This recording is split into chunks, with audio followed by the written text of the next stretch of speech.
This is the morning of the 1st of March. Clip on BitChute, the greatest deception of our time is happening right now. Let's have a listen to this. Too stupid to do it. The events are real.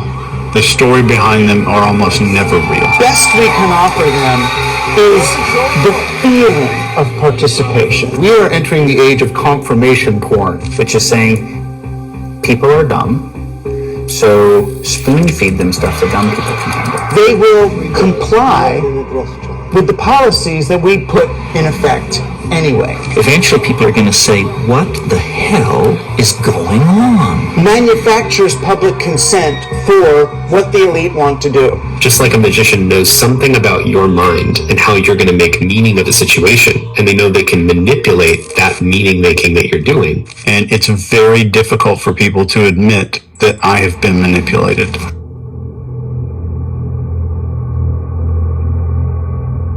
Everyone feels it, like reality is slightly misaligned.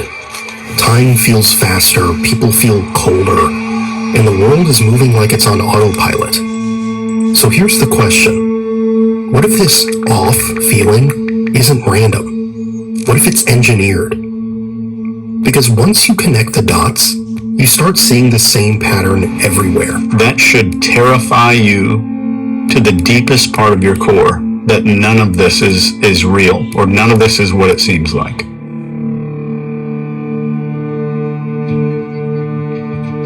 Back in the 1970s, a behavioral scientist named John B. Calhoun ran an experiment that still feels like it shouldn't exist. He called it Universe 25. So please, pay attention to this part, because once you see what happened inside this perfect world, you'll recognize it immediately. But it was an experiment with a few hundreds of individual mice compartments, and they provided them with unlimited food, water, nesting, no predators, stable temperatures, and frequent cleaning. Basically the definition of abundance as far as mice go.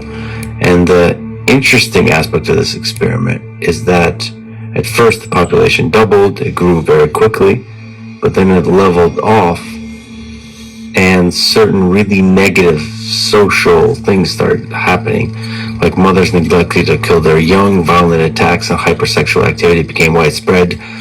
Some quote-unquote beautiful ones, largely inactive, well-groomed mice withdrew, refusing to mate or interact. So all of these kind of societal qualities that we see as negative for the functioning of a society started to emerge because of the abundance. And finally, the collapse. The reproduction rates crashed, social dysfunction spread to the next generation, and eventually just went extinct. It didn't just plummet to a low level, it plummeted steadily to zero, despite the fact that there was ongoing resource abundance. As this description states, the last mouse died surrounded by untouched food and water. And this is where the pattern changes. Because once you understand how the perfect world still collapses, you start looking at the symptoms, and you start looking at the code underneath. Distraction isn't just a side effect anymore. It becomes the mechanism. A population that's overstimulated, exhausted, and constantly pulled in 10 directions doesn't need chains. It just needs a feed. And when that happens, people don't even realize they're being guided. Listen to this. People are part of an unruly mass mob thing, and the best we can offer them is the feeling of participation, is a good simulation of democracy, and one that feels good enough that they will comply with the policies that we put in effect anyway.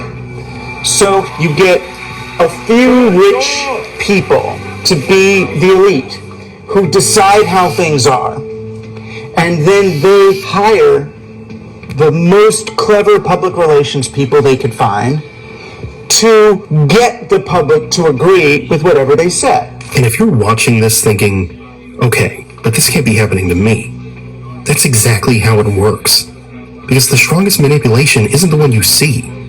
It's the one you refuse to accept. That is absolute engineered reality. And it's very difficult for people to admit that I have been manipulated. And that's the part people resist the most.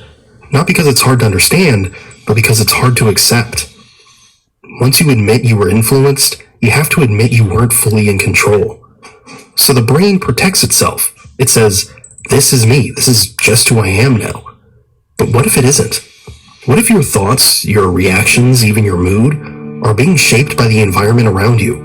By constant pressure, noise, repetition, and systems designed to keep you predictable. Not mind control, just a slow rewrite, in plain sight.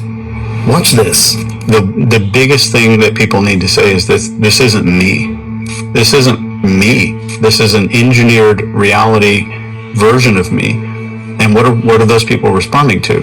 Why am I getting mad at the left or mad at the right? Context. My perception got shifted, then my context, and then my permission to treat people like shit, or, however I choose to react to that situation. We don't make decisions based on reality. We make decisions based on the version of reality we're shown. And the problem is, that version can be distorted. Not with lies you can easily spot, but with information that's technically true in the wrong frame. Because once your inputs are controlled, your outputs become predictable. Listen to this. And we use information to make sense of the world, to make choices that are aligned with whatever our goals are and our values and what's meaningful to us. And what we hope is that the information around us is mostly true and representative of reality, so that we can use that to make choices that will be effective. When I say broken information ecology, it means that we can't trust that most of the information coming in is true and representative of reality and will inform good choice making. And so then this is where we have to get into, okay, so where does information come from, right? Signals are being shared by people and by groups of people that have shared agency, like corporations and governments and political parties and religions and whatever.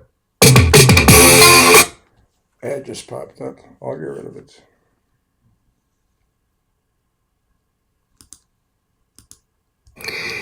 And so we want to start getting into, why do people share information other than just sharing what is true and representative of reality? This is actually a really key thing to start to understand. Here's where it gets dangerous. Because most people think manipulation means fake events, like everything is staged, like nothing is real. But that's not how it works. A lot of the events are real. The suffering is real. The problems are real. The control happens in the story you're given about it. So let me give you a quick mental exercise. Pick any major headline from the last year. Any crisis, any scandal, any breaking news. Now ask yourself one question. What is this story training me to feel? Fear? Anger? Hopelessness? Tribal loyalty? Because when you control the emotion, you control the behavior. And once your behavior is predictable, you don't need to control you. You just need to steer the narrative. The events are real. The story behind them are almost never real. So when you see something happen, the event is happening. The story behind it and the entire thing is usually some kind of theater production. There's something happening there where we are in engineered reality. And if you look at that engineered reality matrix, you can just clearly see that so many of these things are engineered. And I'm not saying there's actors being hired and things like that, but I'm saying the situations are engineered. You see a big catastrophe happen the moment some big embarrassing thing is about to get released. And it's every time. Okay, so if all of this is true, then here's the real question. What do you do about it? Because the goal isn't to live paranoid, the goal is to stop being played without even realizing it. And there's one line that explains the whole escape plan better than anything else. Take a look. Program or be programmed, which I started out meaning it slightly facetiously. And the more I talk about it, and the more audiences I've engaged with about this topic, the more I mean it literally. You know, you are either making the software or you are the software. You know, there's really almost no middle ground. You are either participating in the creation of the reality in which we're living, or you're just in it. I don't know of a real way to remain conscious of the world without participating actively in the world. There isn't this place left that I was hoping there would be as an author. There is no sort of non-participant, observer, perfect place, where you can literally see everything that's going on while you stand still. You actually have to you're in this one way or the other, and you're either being swept along the current, by the current, or you're helping make that current. It doesn't matter how smart you are if you never realize when you're being programmed. And the worst part is, it rarely feels like control. It feels like normal life. It feels like everyone thinks this now. You don't notice it in one big moment. You notice it in patterns.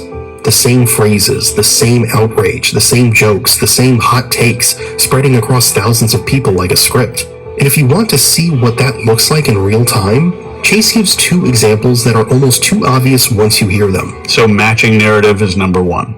A matching narrative means that I'm hearing pretty much the same messaging from media outlets, celebrity influencers, which is number two, and authority.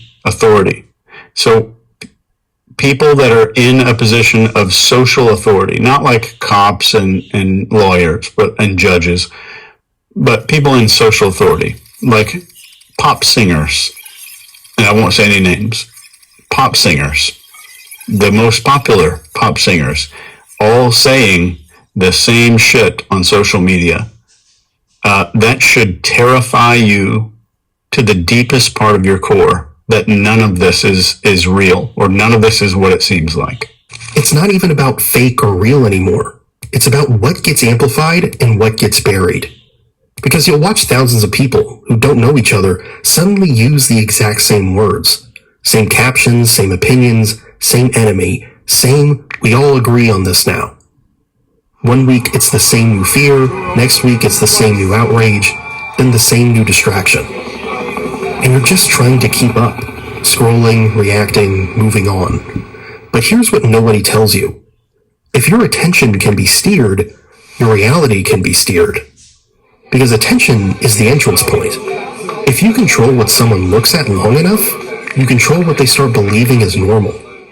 And that's why the only real escape isn't information, it's attention. This is what Daniel explains better than anyone. Take a look. If I want to be able to make sense of the world well, I have to work at that. And if I want to be able to make sense of the world better than I currently do, like attention requires being trained, just like muscles require being trained. Thinking clearly requires being trained. The point of this video isn't to make you afraid. It's to make you aware. Most people think freedom means having options. But real freedom starts earlier than that. It starts with what you allow into your mind, before you even make a decision. Because if your attention is being pulled all day, your thoughts don't feel controlled. They just feel borrowed. So here's the real test. Not, what do I believe, but who benefits from me believing it? Not, is this true, but what does this story make me do next? Does it make me calmer, clearer, stronger, or does it make me reactive, divided, exhausted? Because this is how the system wins. Not by breaking you in one day, but by keeping you in a permanent state of noise, until you stop noticing what you've become.